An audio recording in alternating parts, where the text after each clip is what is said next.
damn, these 14-inch rotors are huge. Look at these. Oh yeah. So heavy.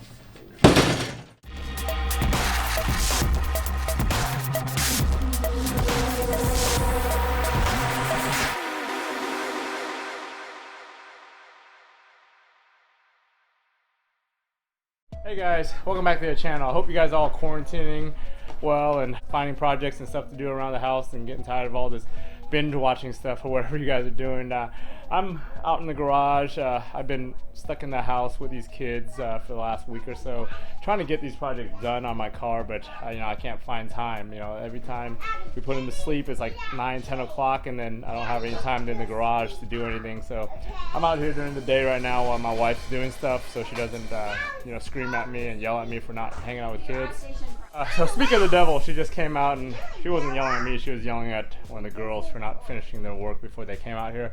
But anyway, so back to this project. So I've been working on this brake project that I've had the parts for over a month now, finally getting around to it. So I'll show you guys what I'm going to do and what we're going to have on this episode. All right, so today's project, what I'm doing is I'm actually prepping all my brake parts. I'm doing actually a bigger brake conversion.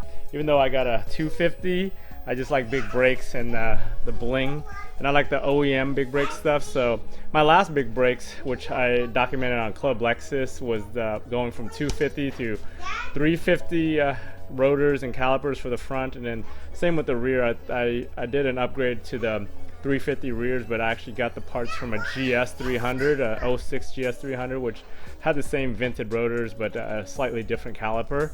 So what I did was, I've been eyeing this project for the last couple years. It's actually the GS350 RC 350 F-sport, the non-all-wheel drive version. So what they are is they're 14.1 inch rotor with a two-piece rotor, and then a slightly bigger caliper.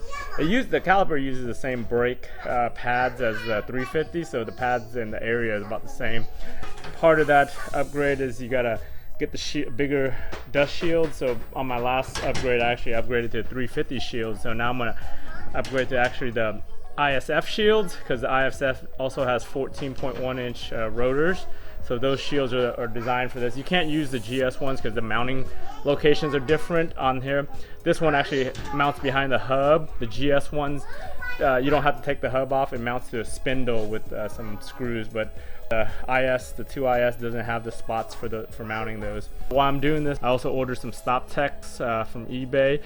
The funny thing is that when I was searching on eBay, it was actually cheaper to buy these from two separate sellers than it was from one person that was selling the whole set. So I'll post the links of where I bought it on eBay, these Stoptechs.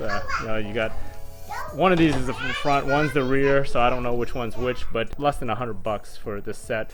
Whereas some of the other guys were selling it for both for like $120 or something. I'll put the camera down and take these rotors out and kind of show you guys what's in them. Excuse the kids in the background, they're playing in the garage and they're making all kinds of racket back there.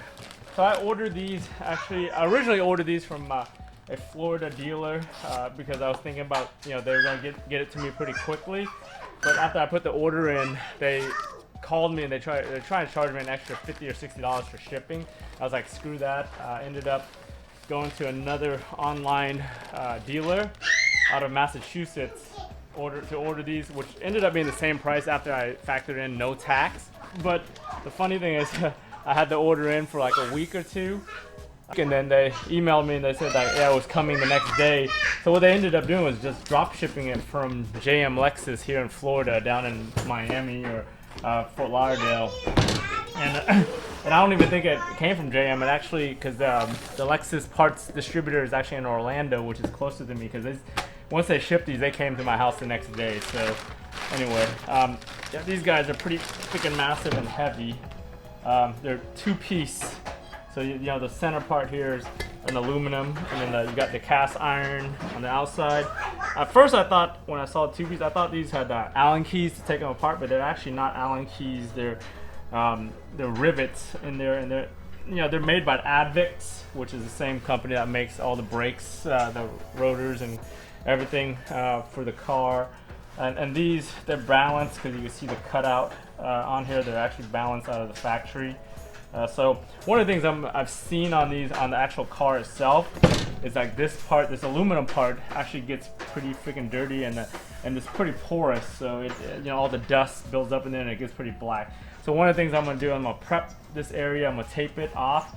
So I'm gonna paint these the same as the colors, the calipers I'm gonna paint, which I'm gonna also prep in this video. So I'm gonna be doing that, kind of taping off this center part, the hub, and just taping the edges off so I can paint this part without getting too much overspray everywhere.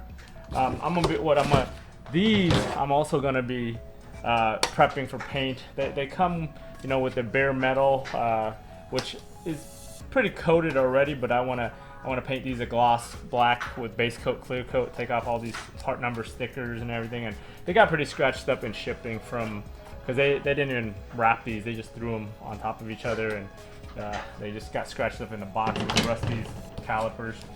But you know, overall, it's gonna be a nice big brake upgrade, OEM big brake upgrade for this car.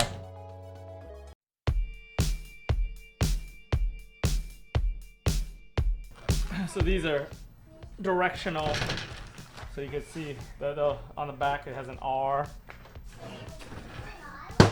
and an L to tell you which sides it is, so you don't confuse them, because what they have is the vanes. The vanes are directional inside for the vents.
So we got these babies all taped up, ready to get prepped for paint.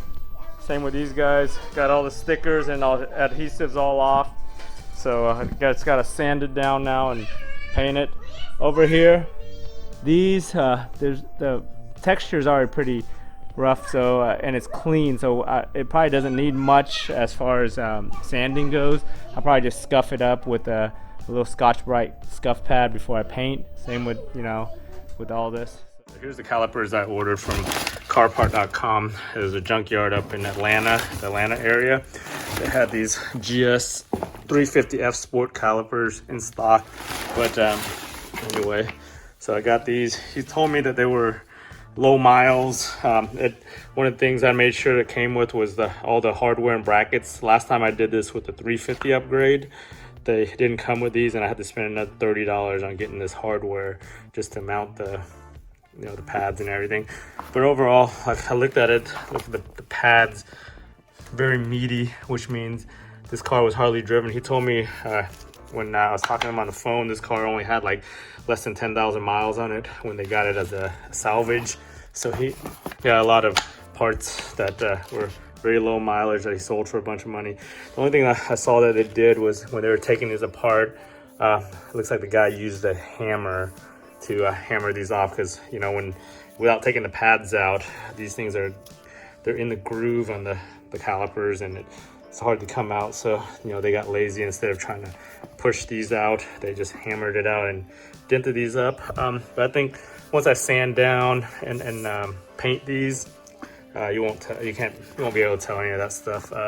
Like the rest of this is just them throwing it around the yard, getting it pretty beat up. But I'll try to sand all this stuff down. The one thing with this finish, when I did the 350 conversion, is it seems like a paint, but it's some kind of coating that's on there pretty good. I remember when I did it on 350, I used aircraft stripper, all kinds of paint strippers, and nothing came off. None of this stuff ever came off. So for this one, I'm just gonna sand it down as much as I can, get it cleaned, get all the brake dust and everything off of it, and then get it good enough to get paint onto.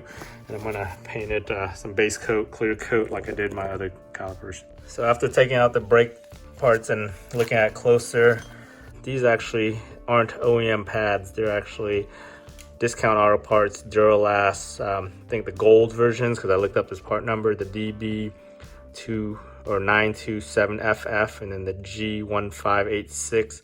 These are, it looked kind of weird when I saw the backing pad on this. This is not OEM. The OEM ones actually come with a, I think there's no backing pad on it. It comes with, you put a shim on it. I think a silver or a chrome stainless steel shim.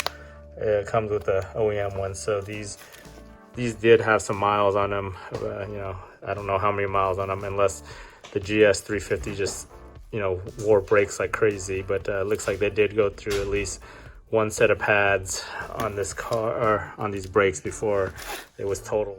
All right, so I'm gonna give these babies a little good cleaning with some degreaser and then some brake dust cleaner, and pressure clean these things, get all the dirt and grime and brake dust off of them before I prep them for paint.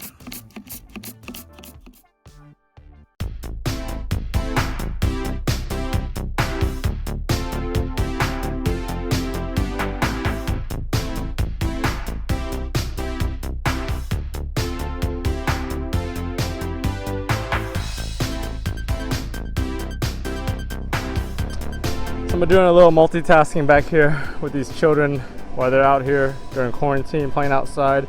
I'm going to be doing the sanding and scuffing of the brakes and the back plates right now. For the back plates, I'm just going to use this 3M scuff pad that I have that's designed for body shop work.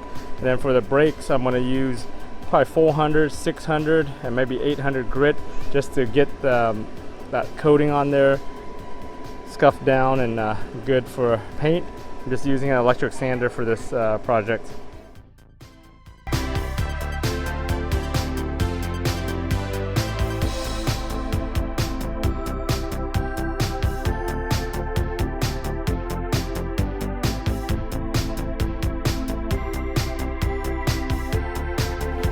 Got them all scuffed up nicely right there and good enough for prime and paint on these dust shields for the back plates.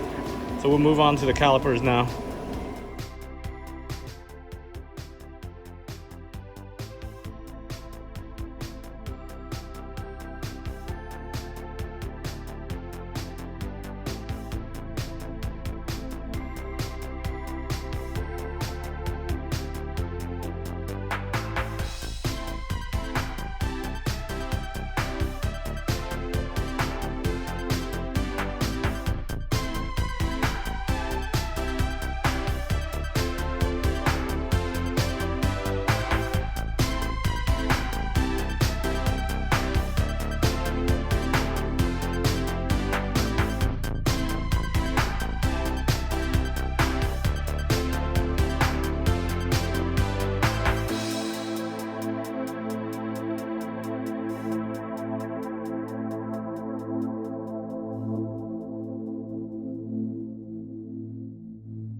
So I sanded all this down as much as I could, but all those deep gouges right here and right here, I still have to hit them with I put a 60 grit bit on, or a grinder wheel on here, and I'm gonna hit this down, get it flush so it doesn't show up when I paint it and prime it.